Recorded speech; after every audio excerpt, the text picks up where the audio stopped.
যে এই করোনা ভাইরাসই প্রথম, এই করোনা ভাইরাসই শেষ। এই করোনা ভাইরাসই প্রথম, এই করোনা ভাইরাসই শেষ না।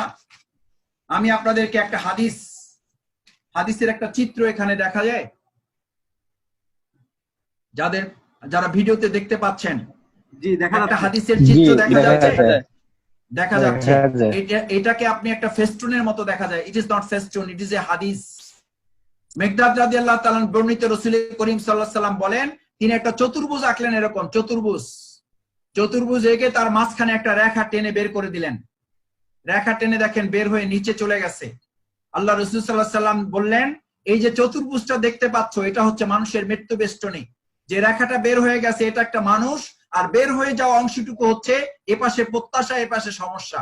অর্থাৎ মানুষ মৃত্যুবরণ করবে, বাট তার প্রত্যাশা পূরণ হবে না, সমস্যারও সমাধান হবে না।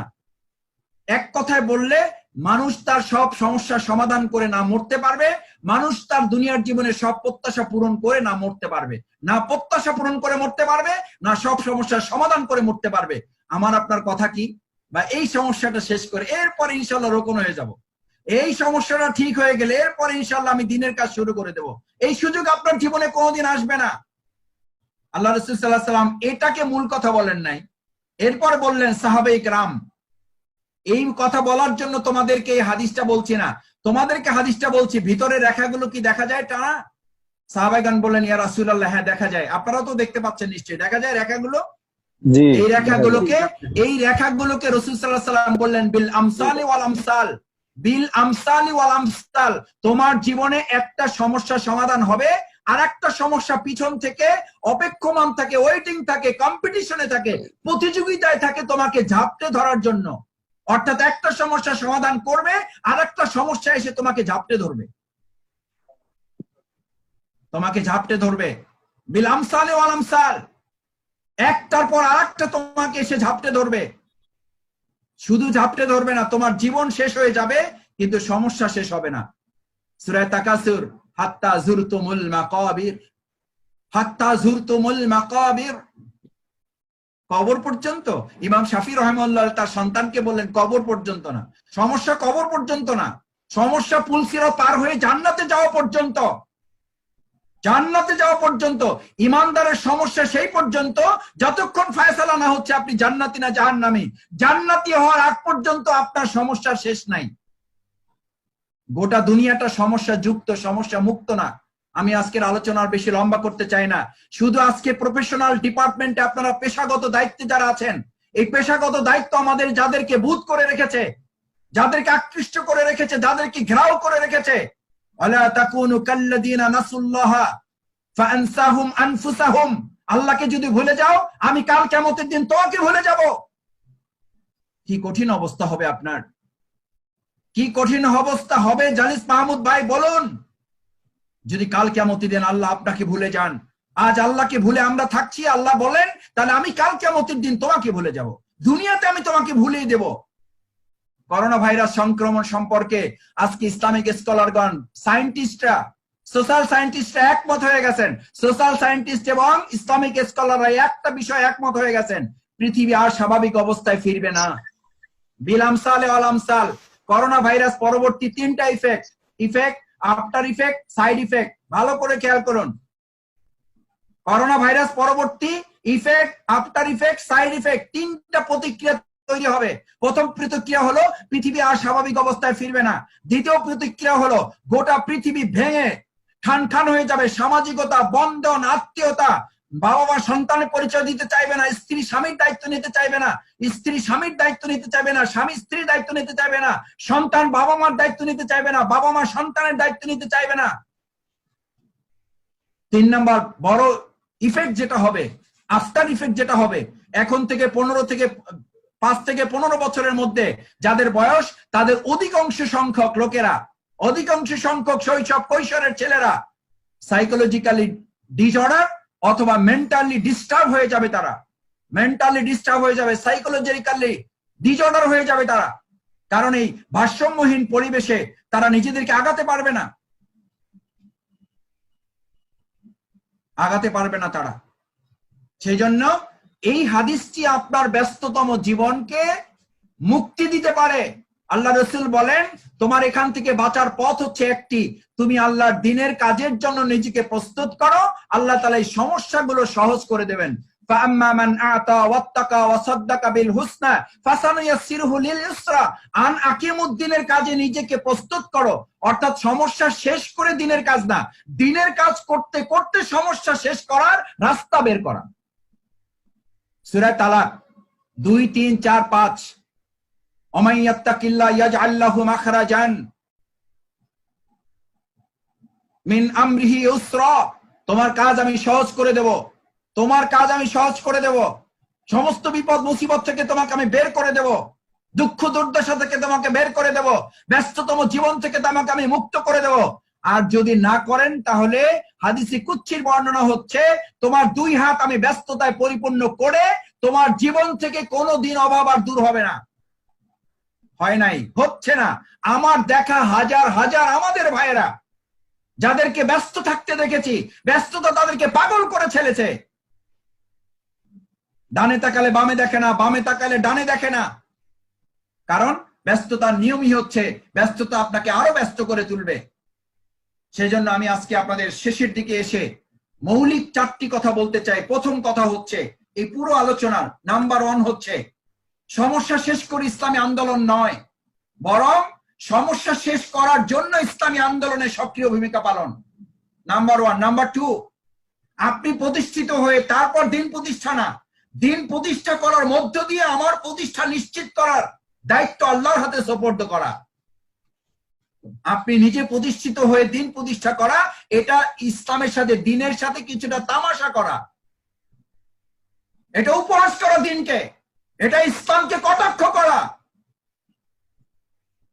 আপনার কাছে ইসলাম দায়বদ্ধ যে আপনি প্রতিষ্ঠিত হয়ে তারপর ইসলাম প্রতিষ্ঠিত করবেন। আমার এই কথার সাথে শিবিরে থাকতে কেউ কেউ বলতেন মাসুদ ভাই ক্যারিয়ার লাগবে। আমি বলতাম ভাই আমি একটা ক্যারিয়ারের চেষ্টা করতেছি, কিন্তু আমি বিশ্বাস করি ইসলামী আন্দোলন ইমানদারের সবচেয়ে বড় ক্যারিয়ার হচ্ছে ইসলাম আন আকিমুদ্দিন, মুজাহিদ হতে পারা তার সবচেয়ে বড় ক্যারিয়ার। হযরত বেলাল রাদিয়াল্লাহু তাআলা কি ক্যারিয়ার ছিল, কি ক্যারিয়ার ছিল? আল্লাহ তাআলা তাকে দুনিয়াতে সম্মানিত করেছেন। কাল কিয়ামতের ময়দানে আল্লাহ রাসূল হাসতে হাসতে বলেছেন আমি জান্নাতে আগে যাব, আমার আগে হযরত বেলাল জান্নাতে যাবে। সুবহানাল্লাহ, সুবহানাল্লাহ, আমার আগে বেলাল জান্নাতে যাবে। সেই বেলালকে তার কি ডেজিগনেশন ছিল, কি ডেজিগনেশন ছিল, তার কি উপাধি, কি মর্যাদা ছিল দুনিয়ার জীবনে? হাবশী গোলাম। শুধুমাত্র একটা যোগ্যতা ছিল, আল্লাহর জমিন আল্লাহর দিন প্রতিষ্ঠার জন্য সূর্যের তেজ, বালু পাথরের তেজ, এই সমস্ত তেজ তার এক আহাত শব্দের তেজের কাজে দুনিয়ার সমস্ত তেজকে তিনি পরাজিত করেছেন। তার ইমানের তেজের কাছে সূর্যের তেজ পরাজিত হয়েছে, তার ইমানের তেজের কাছে পাথরের উত্তপ্ততা পরাজিত হয়েছে, তার ইমানের তেজের কাছে বালুকণার উত্তপ্ততা পরাজিত হয়েছে। আল্লাহ তাআলা তাকে দুনিয়ায় প্রতিষ্ঠিত করেছেন, কাল কিয়ামতের দিন তাকে সম্মানিত করবেন। এভাবে রাসূল সাল্লাল্লাহু আলাইহি ওয়াসাল্লাম বলেন আমার আগে আমার বেলাল জান্নাতে যাবে, কারণ আমি যে বাহনে চড়ে জান্নাতে ঢুকবো ওই বাহনের রশিটা ধরা থাকবে আমার প্রিয় বেলালের হাতে। সেজন্য বেলাল তো আগে ঢুকে যাবে, আমার বেলাল তো আমার আগে ঢুকে যাবে। আল্লাহু আকবার, দ্যাট ইজ ইসলাম। আর আপনি কি বলেন, আমি কি বলি, কয় শাহেদ ভাই একটু প্রতিষ্ঠিত হয়ে নেই, ব্যবসাটা কেবল শুরু করছি তো। মানে আপনি বড় ব্যবসায়ী হয়ে তারপর ইসলামের খেদমত করবেন, মানে ইসলাম আপনার কাছে ঠেকা, ইসলাম আপনার কাছে ঠেকা। সূরা ফুরকানের শেষ আয়াত, কুল মা ইয়াবাউ বিকুম রাব্বি লাউলা দুআউকুম ফাকাদ কাযাবতুম ফাসাউফা ইয়াকুনু লিজামা। লিজাম, লিজামের তাফসীর করা হয় আপনাকে জাহান্নামের ভয় দেখান নাই আল্লাহ, আল্লাহ দুনিয়ায় অপমানিত করবেন, লাঞ্ছিত করবেন, দুনিয়াতে লাঞ্ছিত করবেন আপনাকে। জাহান্নামের আযাব তো পরে, দুনিয়াতে আপনি অপমানিত হবেন, মানুষ কর্তৃক আপনি লাঞ্ছিত হবেন, আপনার সহকর্মী কর্তৃক আপনি অপমানিত হবেন। যদি আপনি মনে করেন যে আপনি আগে প্রতিষ্ঠিত হয়ে তারপর দিন প্রতিষ্ঠিত করবেন। আমি আপনার ক্যারিয়ারের বিরুদ্ধে বলছি না, ক্যারিয়ার লাগবে, গোটা মুসলিম উম্মার ক্যারিয়ার প্রয়োজন আছে। কিন্তু ডক্টর শফিকুল ইসলাম মাসুদ যদি মনে করে আমার এই ডক্টরের ডিগ্রি শুধুমাত্র দুনিয়ার প্রয়োজনে ব্যবহৃত হবে, তাহলে ধ্বংস শফিকুল ইসলাম মাসুদের, ধ্বংস তার ডিগ্রির, ধ্বংস ওই ক্যারিয়ারের। ওই ক্যারিয়ারের জন্য শফিকুল ইসলাম মাসুদ জাহান্নামে যাবে।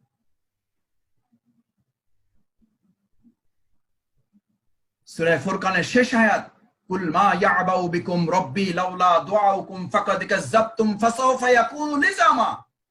তোমার যদি আল্লাহকে না ডাকো, আল্লাহর দ্বীনের এই কাজে শামিল না হও, ওয়া ইয়াস্তাবদিল কওমান গায়রাকুম লা তাদুররুহু শাইআ ফাতারাব্বাসু হাত্তা ইয়াতি আল্লাহু মিন আমরিহি।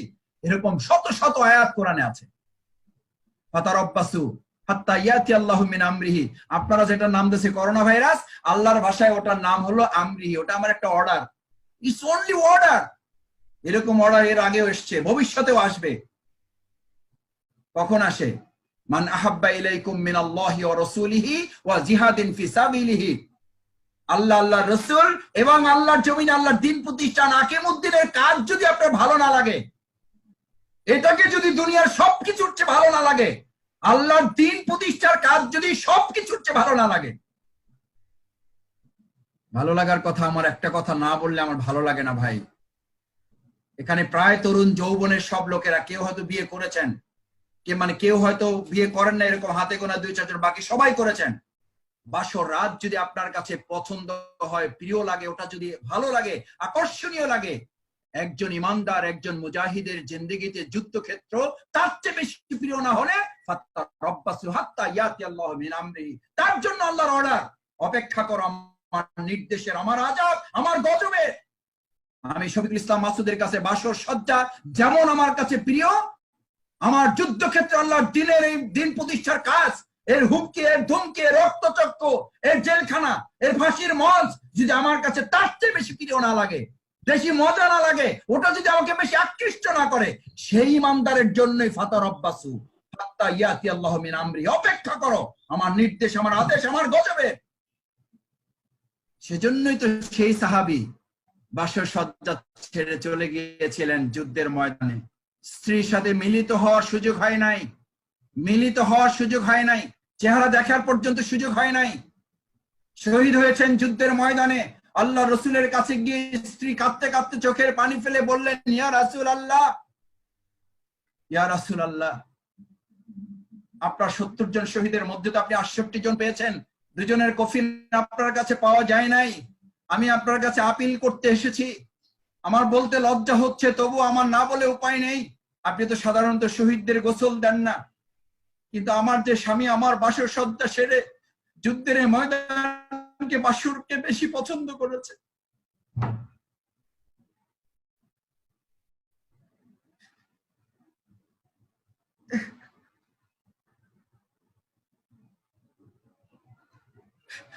আমার সৌন্দর্য, আমার রূপ লাবণ্য, আমার প্রতি আকৃষ্টতা তাকে আটকাতে পারি নাই। ইয়া রাসূলুল্লাহ, কাল কিয়ামতের দিন আমি তাকে চিনতে পারবো কিনা তাও জানি না। আমি তাকে ভালো করে দেখারও সুযোগ পাই নাই। আপনার যুদ্ধের ডাক শুনে যুদ্ধের ময়দানে চলে এসেছে, আমি তাকে শুধু একটা চুমু খেয়েছিলাম, তার গোসল ফরজ হয়েছে। ইয়া রাসূলুল্লাহ, আমি আপনাকে শুধু এই খবরটুকু দিতে এসেছি, আপনি তাকে একটু গোসলের ব্যবস্থা করাবেন। রাসূল সাল্লাল্লাহু আলাইহি ওয়াসাল্লাম ওমর, আলী, ওসমান, আবু বকরকে বললেন, আমার সেই সাহাবীর কফিন কোথায়, খুঁজে নিয়ে আসো।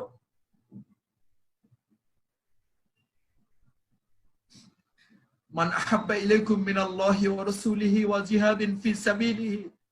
আনাকিমুদ্দিনের কাজকে আমরা কে কেমন করে ভালোবাসি আমি জানি না। জিবরাইল আমিন এসে রাসূল সাল্লাল্লাহু আলাইহি ওয়াসাল্লামের পাশে দাঁড়িয়ে গেলেন, ইয়া রাসূলুল্লাহ, ইয়া রাসূলুল্লাহ, আপনার ওই সাহাবীর কফিন খুঁজে আপনি পাবেন না। ওই কফিন শাহাদাত বরণ করার সাথে সাথে আল্লাহ তাআলা আসমানের ফেরেশতা, রহমতের ফেরেশতা, জান্নাতের ফেরেশতা সবাইকে নির্দেশ করেছেন, ওই সাহাবীর কফিন আমার কাছে নিয়ে আসো, আমার আরশে আজিমে নিয়ে আসো, আমি তার গোসলের ব্যবস্থা করে দেব।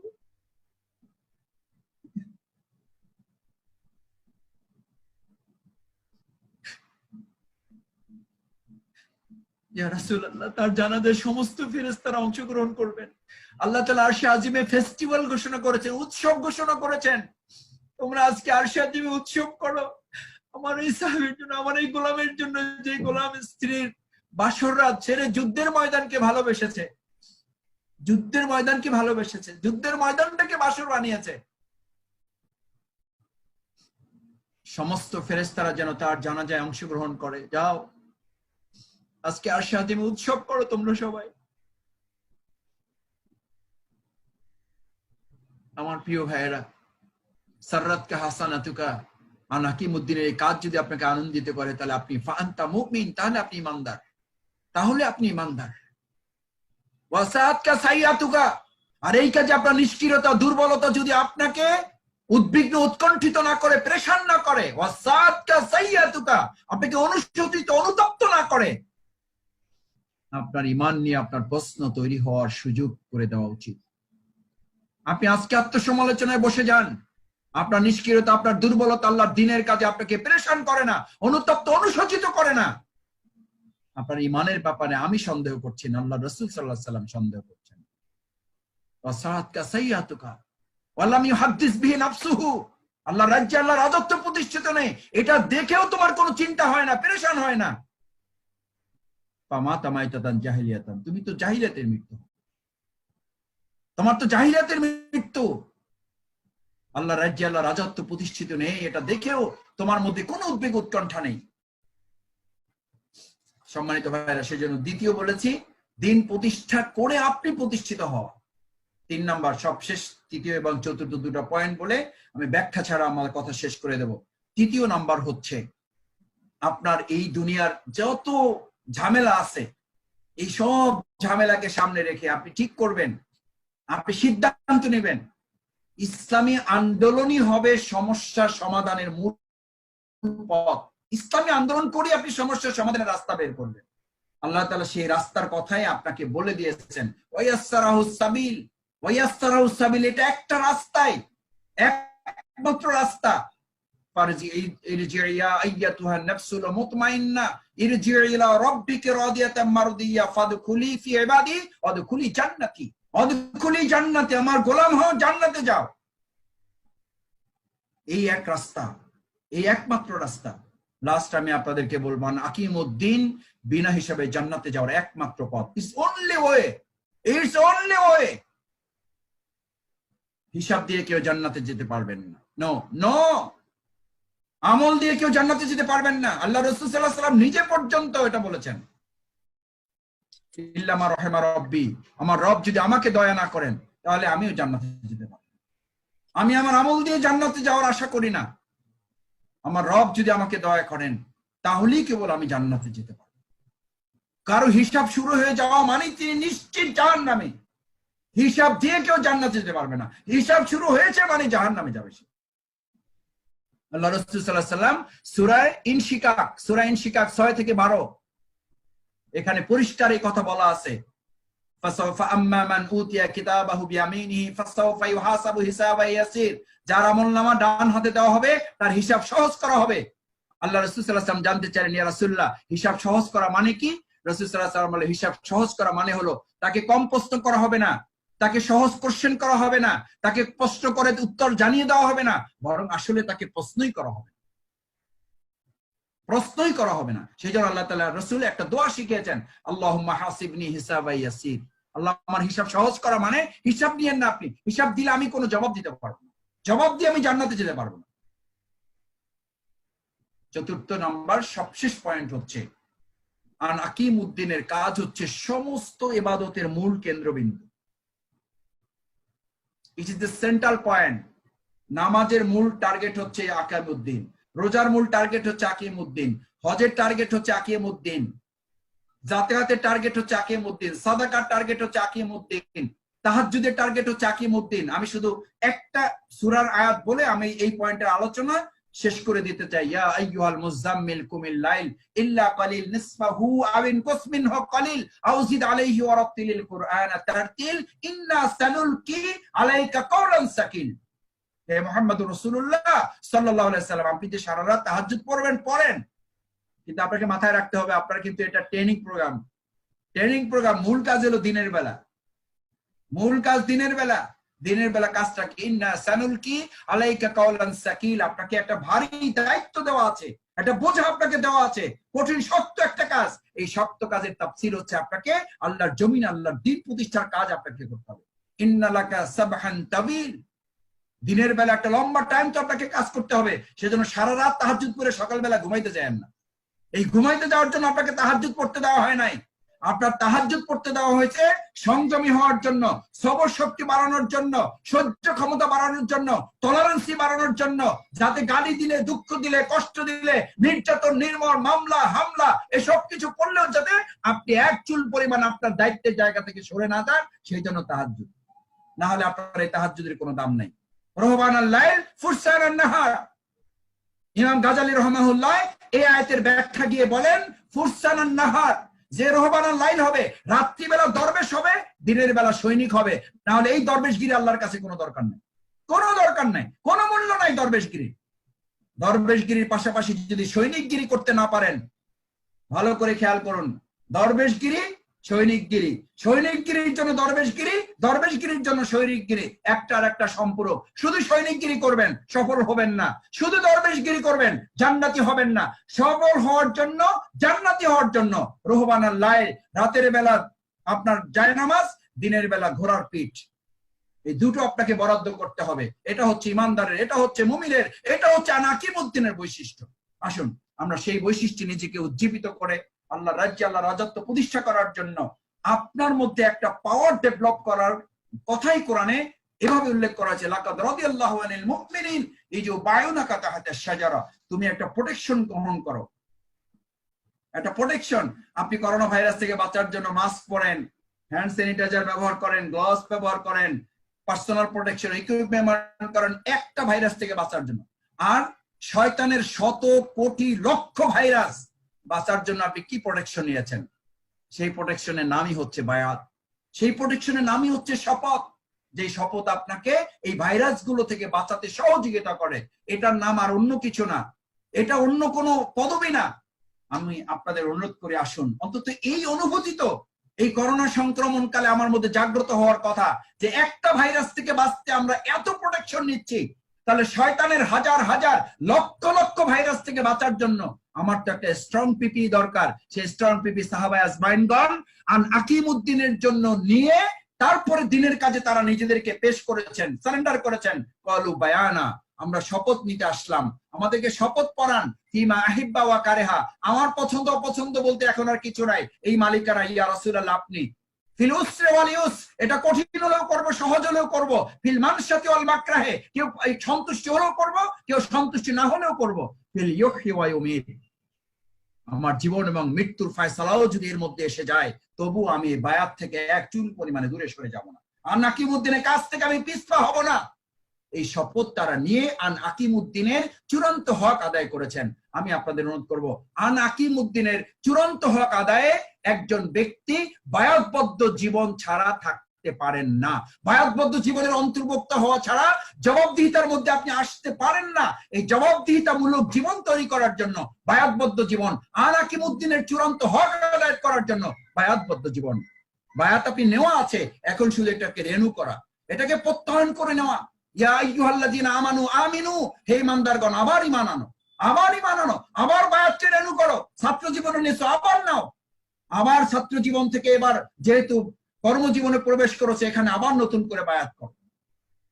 আসুন আল্লাহ তাআলা আমাদের তৌফিক দান করুন, বায়াতবদ্ধ জীবনের অধিকারী হয়ে আন আকিমুদ্দিনের মতো সমস্ত ইবাদতের মূল প্রাণ এই ইবাদতে আমরা শামিল হয়ে আল্লাহ তাআলার সন্তুষ্টি বিনা হিসাবে জান্নাত লাভের এই রাস্তা যেন আমরা অতিক্রম করতে পারি, এই পথের পথিক যেন আমরা হতে পারি। আল্লাহ তাআলা আমাদেরকে সেই তৌফিক দান করুন, সেই প্রত্যাশা ব্যক্ত করে আপনাদেরকে আমি আমার আবারও আন্তরিক কৃতজ্ঞতা, লম্বা সময় কথা বলে ফেলেছি, আমাকে মাফ করবেন।